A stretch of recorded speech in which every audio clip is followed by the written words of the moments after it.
Right, this is my Google Drive.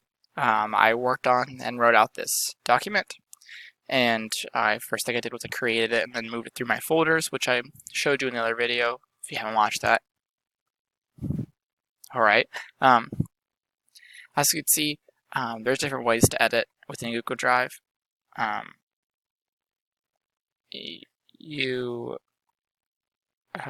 could go through editing mode, which will then, if you editing right here, then it'll just instantly edit it like with your regular typing or whatever. You can go to suggesting, which is what this person did.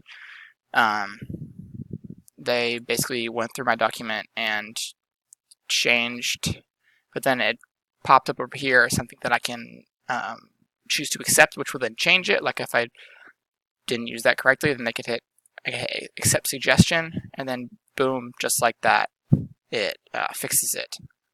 So I can just go through it and it'll help me change all that this way. Or you can just go through viewing, which will then let you just read it. Yeah, perfect. So something that I went ahead and did for this is once I accepted all of those changes and stuff, I went ahead and highlighted it and then turned to that color. For example, I turned it red, so that way you can tell what this person added, and which makes it easier to tell the difference between the two.